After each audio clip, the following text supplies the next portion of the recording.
when we do, or oftentimes, when we make a scientific discovery, it is first received with resistance. Then over time, some people start to see that there's some good common sense to this discovery, and they start to study it. They put it to the test.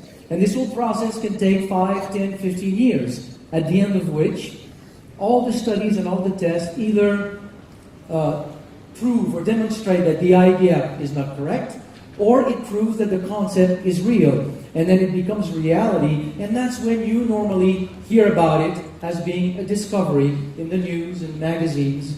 And the reason why I'm saying this is that 15 years ago, a colleague of mine, Dr. Gita Jensen, and I made a discovery.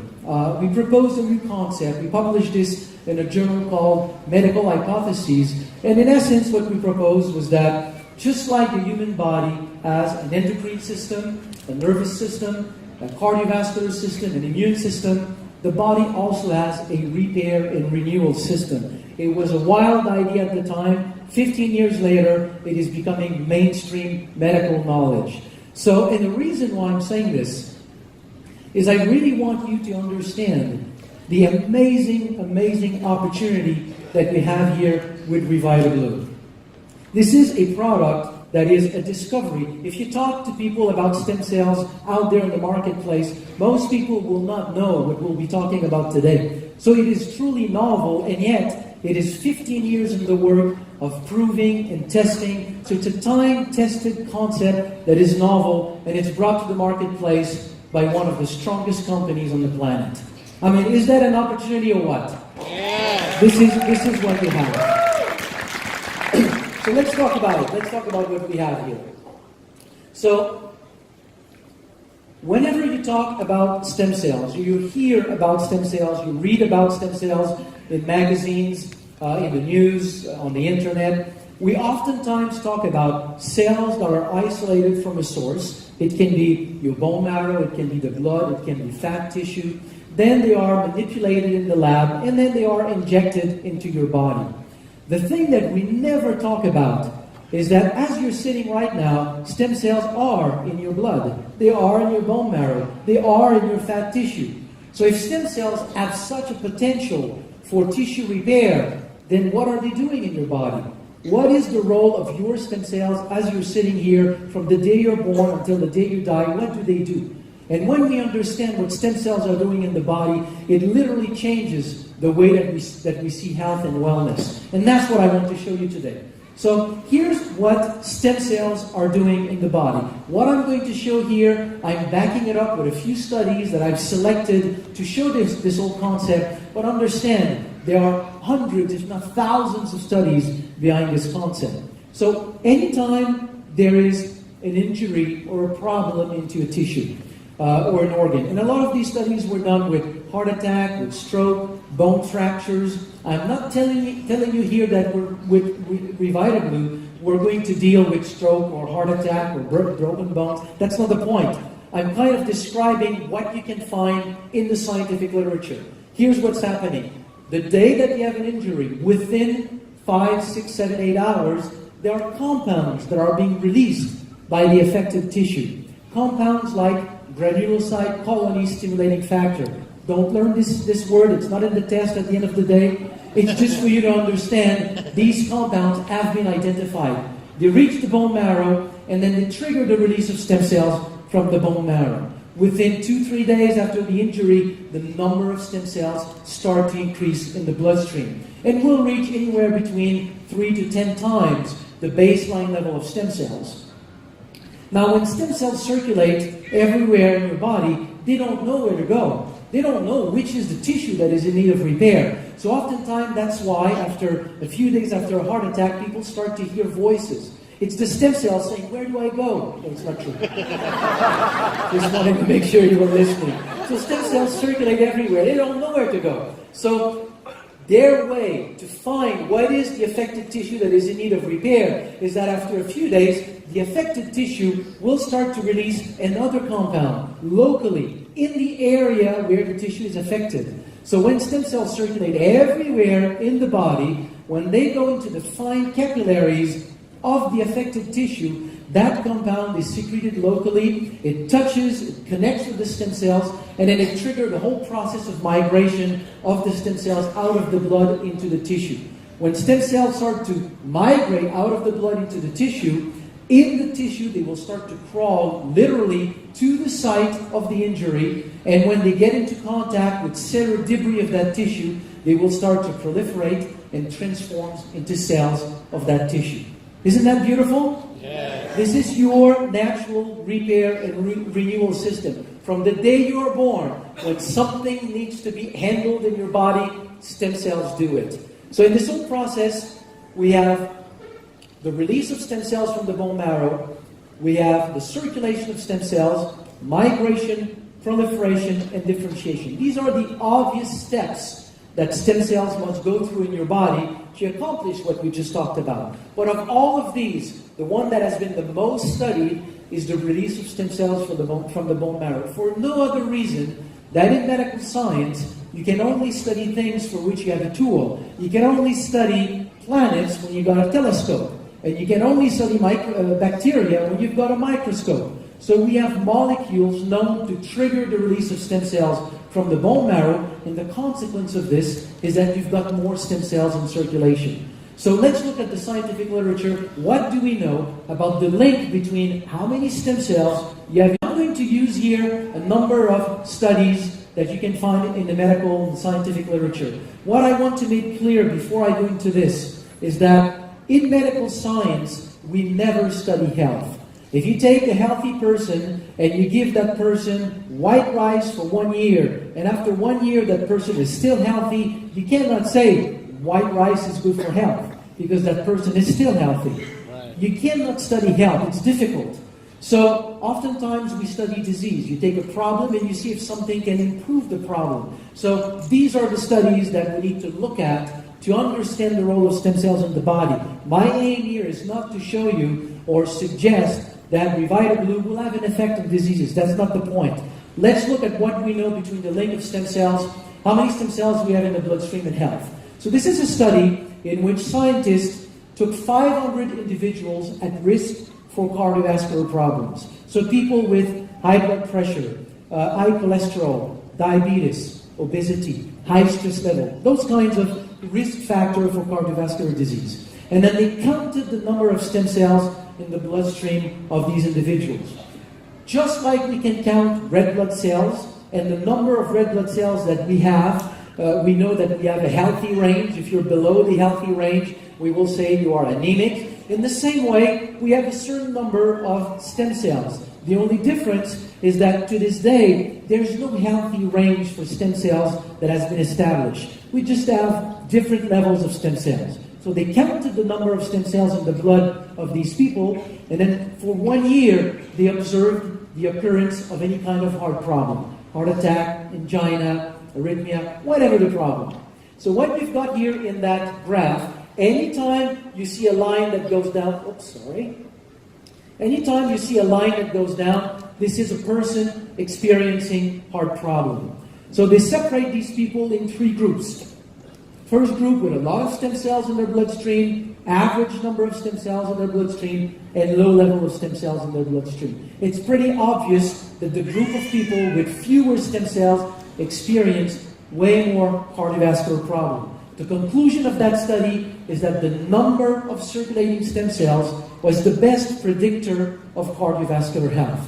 More stem cells in circulation means that more stem cells are available to participate to the very normal process of tissue repair. So that if you have risk factor, but you simply naturally help the tissue to repair itself, well, the problem just doesn't show up. It's really that simple. Same kind of things were shown with not just the heart, other aspects of human health. Now, once this was documented in the scientific literature, it obviously begged the question, if there's such a link between the number of stem cells in the bloodstream and the ability of the body to repair itself, what if we were able to increase the number of stem cells in circulation? Could we change the course of the development of different kinds of health problems? So again, I'm going to show some studies with diseases. My point here is not to talk about diseases. It's simply to show that stem cells in your bone marrow do have the ability to help the body repair itself. Okay, first study was published or was done by the National Institute of Health in America. So it's a very prestigious research organization. So the team of scientists took mice and they stopped the blood flow to the heart, so they triggered a heart attack. Then they let the animal recover, and the control group, nothing was done to it. The experimental group, they simply injected cytokines like granulocyte colony stimulating factor, the kind of molecules that the body normally secretes when there's an injury to call for stem cells. So the only difference between the two groups, nothing was done to the control group. The experimental group had, let's say, 10 to 100 times more stem cells in circulation. When they looked at these animals 27 days later, in the control group, we can see severe scar tissue in the ventricular wall, no new blood vessels, 17% survival, and fairly poor cardiovascular health. In the group that had more stem cells, we have complete renewal of the ventricular wall, functional new blood vessels tapping in the other ventricules, 73% survival, and quasi-normalized cardiovascular function. I am not telling you we have found a way to cure the consequence of a heart attack. I'm just showing you, because this protocol, as used here for reasons that will be beyond this presentation, cannot be used in humans. But it shows one thing that is, to me, amazing. It shows that if you can really put more stem cells in circulation, the body does have the ability of using these extra stem cells to put them to good use to repair damaged tissues in the heart. That's not the only studies. Many studies have documented that same thing in the heart. Here's one other example with diabetes to show that this whole process also works for diabetes. And again, I just want to be clear. I'm using diseases studies because I have no other choice. You need to use that to document these phenomena. So to show that we can repair the pancreas by simply using our own stem cells, we need to show two things. We need to show that stem cells from the bone marrow naturally, without doing anything, can leave the bone marrow, travel to the pancreas, and become normal insulin-producing cells in the pancreas. If we can show that this is a natural process of the body, then the next step is, by putting more stem cells in circulation, can I enhance this natural process to a point where it could have an effect on the health of the pancreas? Is that fine? Good. Okay. First study, very, very well designed study. Scientists took male mice and they did a genetic manipulation. So when this male mouse is an embryonic stem cell, so one cell, they go and they connect the gene for insulin to the gene that codes for green fluorescent protein. So if a cell in that, and then the animal develop, so now you have the full mouse, and if one cell in that mouse starts to make insulin, it is also going to make green fluorescent protein, so it will turn green. So you can see it, it's green. No other cells in your body is green. Even on St. Patrick's Day. Now they took female mice, they irradiated the female mice, which kills all the stem cells in their bone marrow, and they injected male stem cells into the female mice. So what do we have? We have female mice whose bone marrow is now made with stem cells that have the Y chromosome because it came from a male mouse, so I can identify it. And if any one of these cells start to make insulin, it will turn green. So they isolated cells from the pancreas a few weeks later, and if you look at that cell, you use a fluorescent green light, it has started to transcribe. They are from the pancreas, by the way. So they left the bone marrow, migrated to the pancreas, and now in the pancreas, I have these cells that have started to transcribe the gene for insulin. But do they really make insulin? Using an antibody for insulin with a red marker, they do make insulin, or it does make insulin. And the beautiful thing here is that it's not a Frankenstein cell that is overproducing or underproducing. It's right in between the other two cells. It is just a normal cell of the pancreas. And my message today, as you'll see as we move along, is that this, what we see here, is actually what is happening in every single one of you. We lose cells every day, we replace them. At the age that we all have in this room, there's not one single cell in your pancreas that you're born with. You've all lost them. They've all been replaced by stem cells from the bone marrow. This is just a very natural process, and it contains the Y chromosome, so it is a stem cell that comes from the bone marrow. So the conclusion of that study is very clear. Stem cells from the bone marrow can, on their own, naturally leave the bone marrow, go to the pancreas, migrate in the pancreas, and become natural insulin-producing cells. So far, so good? Very good crowd. They told me genetics people are smart, but I didn't realize it was that smart. Good answer for you. Okay, next study. If I increase the number of stem cells in circulation, can I really change the function of the pancreas? So this is an islet of Langerhans. It is the unit in the pancreas that is making insulin. Now, when we do animal studies, you may know this, or maybe you've never thought about it, but to find a mouse that has Parkinson, you won't find a mouse that has Parkinson. You won't find a mouse that has Alzheimer's. A mouse that has forgotten what is a cat, you won't find one. You won't find a mouse with multiple sclerosis. You won't find a mouse with diabetes. In order to study diseases in animals, you need to find a way to generate the problem that is identical or similar to what we have in humans, and then you find a way to resolve it. So you put aluminum on the brain of a mouse, and it will develop something that resembles Alzheimer's, for example. And then you start to resolve the problem. With diabetes, there's a toxin, a bacterial toxin called streptozotocin. When you inject that toxin in a mouse, within 24 to 48 hours, those islets of Langerhans look like this. These animals now are fully diabetic. They cannot make insulin. So now, next study, or next group, they took a group of rats in which they injected streptozotocin, but also did endogenous stem cell mobilization. They released the animal's own stem cells. And you can see that you got a partial reconstitution of these islets of Langerhans, but it was enough to produce enough insulin. These animals have been normalized. The same study was done in humans.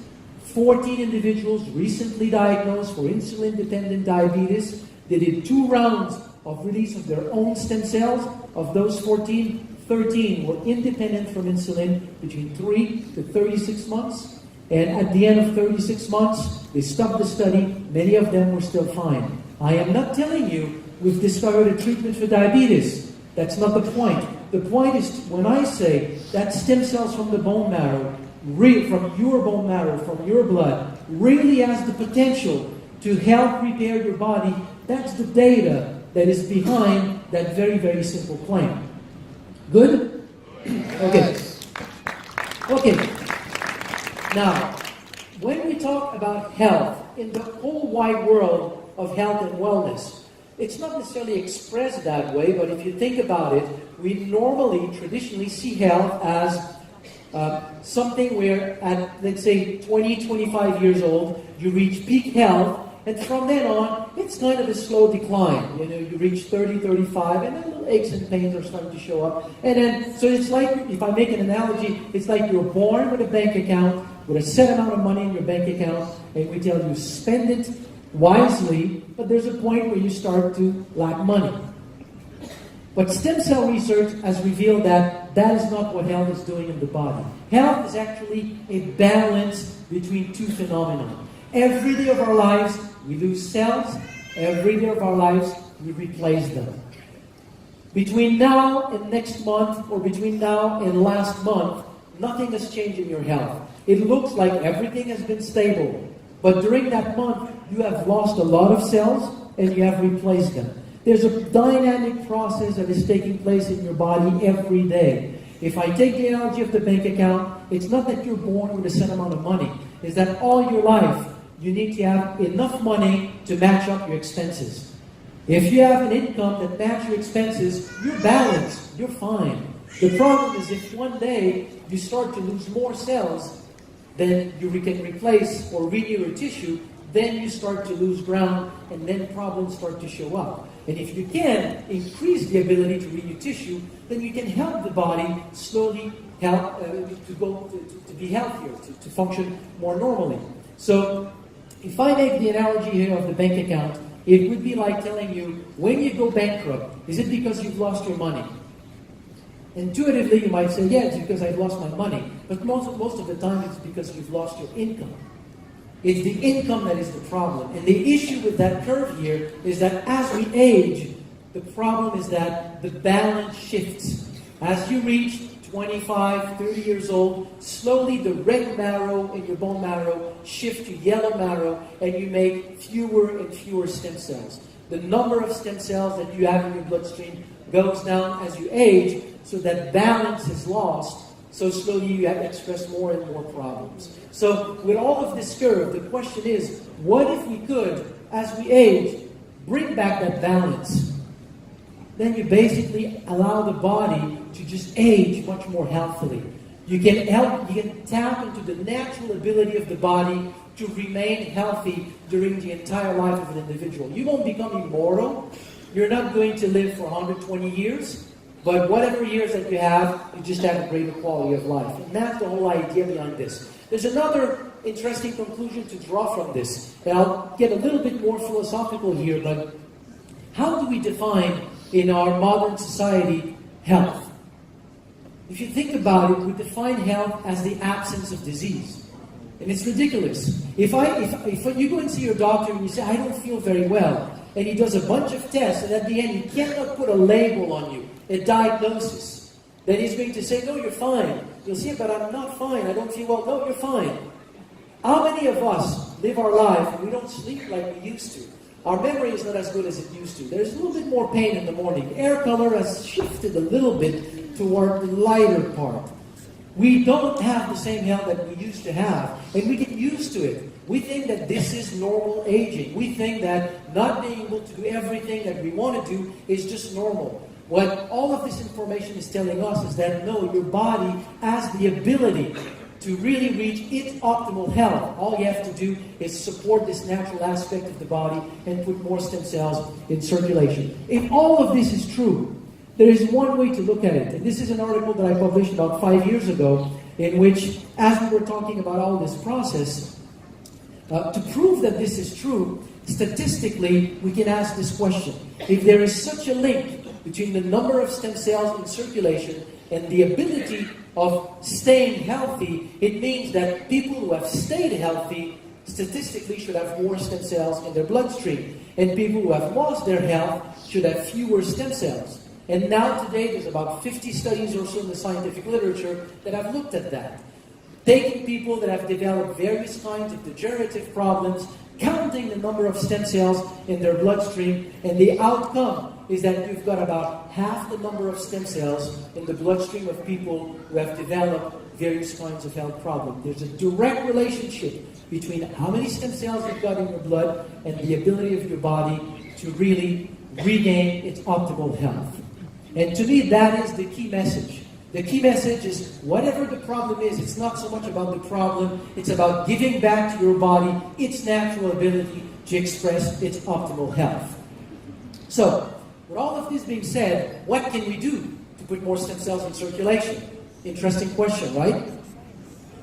Exercise. Strong exercise. Not a walk in the park. We're talking about running a marathon, intense rowing, and I believe that it's just the intense exercise that leads to micro-lesions and muscles, tendons, ligaments that essentially trigger the repair process, so it increases the number of stem cells in circulation. Sleep, deep sleep. When you are in deep REM sleep, you secrete melatonin that supports the migration and proliferation of stem cells in the brain. Anti-inflammatory food. Inflammation in your or reserve. Systemic inflammation in your body creates noise that reduces the ability of stem cells to be able to identify which tissue in your body is in need of repair. Fasting. We've all heard about how fasting is good for health, but we've never really scientifically understood why. One of the explanations is that after 3 days of fasting, you significantly increase the number of stem cells in circulation. We know that stress is not good for health, but why? Yes, it increases blood pressure. It does a lot of things, but one thing that we have discovered is that stress hormones from the adrenal glands, cortisol, when it's in your bloodstream, will suppress the ability of stem cells to migrate into tissues and proliferate. So you live in New York, Los Angeles, Tokyo. And so you have a lot of stress. I understand in Kuala Lumpur there's not much stress, but we live in places with a lot of stress. Sometimes for 1, 2, 3, 4, 5 decades. Well, during all that time, your ability to repair and maintain your health, compensate for the natural loss of cells, then is reduced. So obviously there's a link between stress and a lot of different kinds of health problems. Cigarette smoking, for the smoker and people around you, it's the same effect. It suppresses the ability of stem cells to migrate in tissue and proliferate. So if you run a marathon every day, if you sleep very, very well, you eat a lot of antioxidant food, you're vegetarian, you fast 3 days per week, you control stress, and you're not exposed to cigarette smoking, you may not be interested in what I'm going to say now. But if you don't do all these things, then in the past 15 years, my main focus of research was to study plants that have been documented to support the natural release of stem cells from the bone marrow. The first one is a gluconology called Aphanizomenon aqua. Within 1 hour of consumption, we can see an increase of about 30% in the number of circulating stem cells. So all this adventure, all my studies and my research on stem cells started with the discovery of how this plant was working in the body. From there, the question that I asked was, what else is known in the world, in local pharmacopoeias in different parts of the world, known to be associated to a broad variety of health benefits? And the thinking process behind this is that if a plant supports the release of your own stem cells, they will migrate in the liver of a person who will then experience better liver function, in the pancreas of somebody else who will have better glucose metabolism, in the brain of somebody else, the joint of somebody else, the lung of somebody else. So we should see a broad variety of health benefits. And there are some of these ingredients on our planet have been historically associated with these kinds of benefits. And one of them is sea buckthorn berry. You know sea buckthorn berry? It's been used for centuries in Tibetan medicine, Mongolian medicine, Chinese medicine. What is interesting about this fruit, and I find it's one of the things that I found so attractive and fascinating, is that whenever you name a plant in science, most of the time it's named according to its physical characteristics. So you take, for example, AFA that we talked about just before. Aphanizomenon aqua means invisible flower of water. Beautiful, isn't it? But there are a few plants that have been named not on the basis of their physical characteristics, but on the basis of what they do to the body. Very rare, but Hippophae rhamnoides, sea buckthorn is one of them. Hippophae means, hippo is horse, phae is like. It means shining horse. It's Alexander the Great, as he was going through his conquest in Asia. At some point, he abandoned a herd of wounded horses in a field of sea buckthorn, and when he came back a few weeks later, he had a herd of vibrant, healthy horses with a shiny coat. And a shiny coat in a horse means a healthy coat. So he brought sea buckthorn back to Greece, and now it's spread to Europe, to all this part of the world. And now it has integrated many, many local medicine. So we developed a very specific extract of sea buckthorn berry, and when we feed this extract, we provide this extract to individuals. All these studies were done in humans. It leads to an increase in the number of circulating stem cells, but after 2 hours, it is still climbing. So it's an effect that is much more robust than what we originally had with AFA. Now the next ingredient in RevitaBlu is another ingredient that I worked on. It's a specific species, unique species of aloe coming from Madagascar.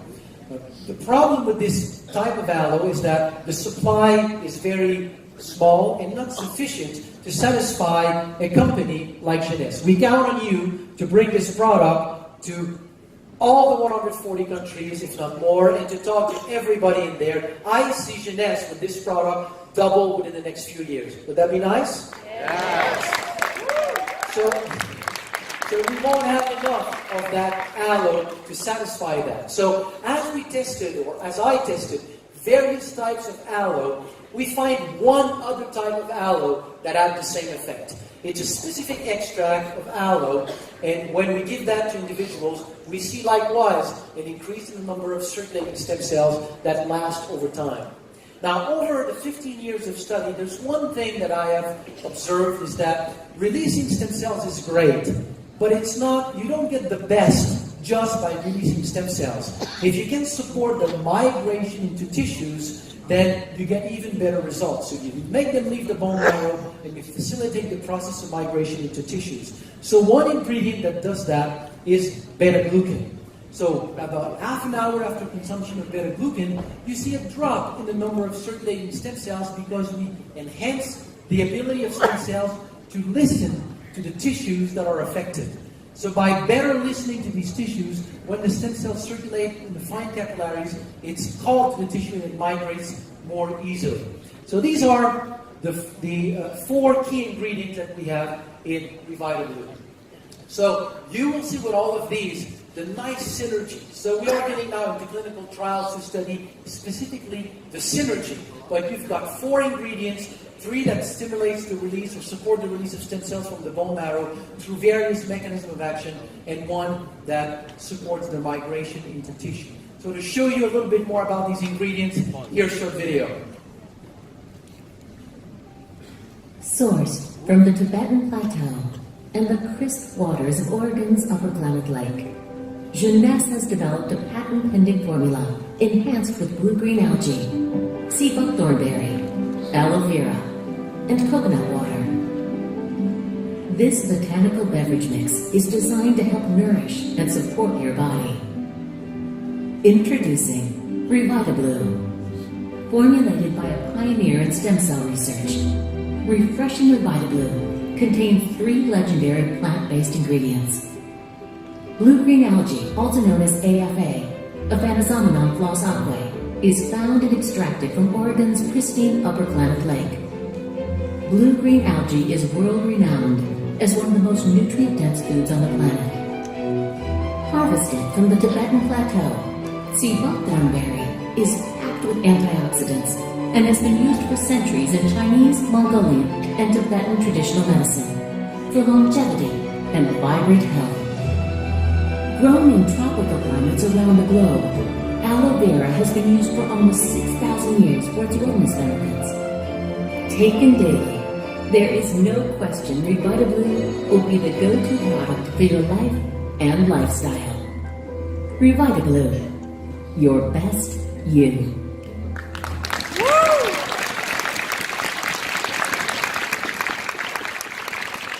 I love this slogan because once you understand really everything that we've talked about with stem cells, and that you've got a product that supports this natural process in the body, that's exactly what RevitaBlu does. Your best you. It gives your body the potential to become the best that it can be. So the claims of the product are very simple. It supports this natural repair process in the body, renewal system. It has some side benefits on supporting immune function, providing antioxidant protection. It supports a general sense of well-being once your body is better able to maintain itself. And it supports healthy aging. Now, of all of this, there's something for me that I found absolutely mind-boggling, is that there are a lot of companies out there that would have been interested in a product like RevitaBlu. But when I started to look at the products that you have in the Jeunesse line of product, it is mind-boggling how this new product fits into this line of product just like a glove. There is an amazing synergy between these different products. And let me mention just a few of them. What is the main mechanism of action of Luminesse? Luminesse contains specific peptides. It does other things, but contains specific peptides that when you apply these on the skin, what it will do is that it will attract the stem cells that are in the circulation and make them incorporate the stem cell of the skin, and then other peptides that will support the proliferation of these stem cells to then become the skin cells that will rebuild, rejuvenate, and just maintain your skin. That's one of the mechanisms of action behind Luminesse. Now, what happens if you have more stem cells in circulation and the same product can bring to the skin more of these regenerative cells. You suddenly potentiate the effect of Luminesse. So by connecting these two products, and then there's another product in the picture, is that if you give them as building blocks, the building blocks that will allow these new cells to better repair the skin, you've got a powerful trio to help the skin rejuvenate. So try these two together. You take RevitaBlu, continue to use Luminesse, and then you will see the difference as time goes by. Another big one is reserve.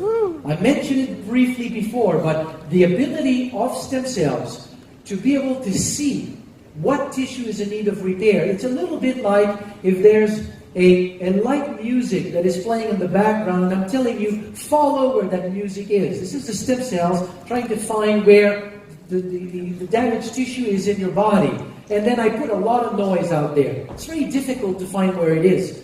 Inflammation and oxidative stress into your bloodstream is noise for your stem cells. So if you can reduce this, you facilitate the ability of your stem cells to find where they need to go. So resveratrol will assist the ability of stem cells to find where to go. Aside from what Donna talked a little bit before, is that it affects certain genes that will do two things. It will support the ability of stem cells to migrate into tissue aside from its antioxidant properties, and also help the population of stem cells in the bone marrow to better maintain itself as well. So now when you start to couple these together, then you're getting an amazing synergy. So as we go forward and we experiment more and more with the synergy between the other Jeunesse product and RevitaBlu, we'll be able to talk more about it, but I think it's going to be a fabulous synergy.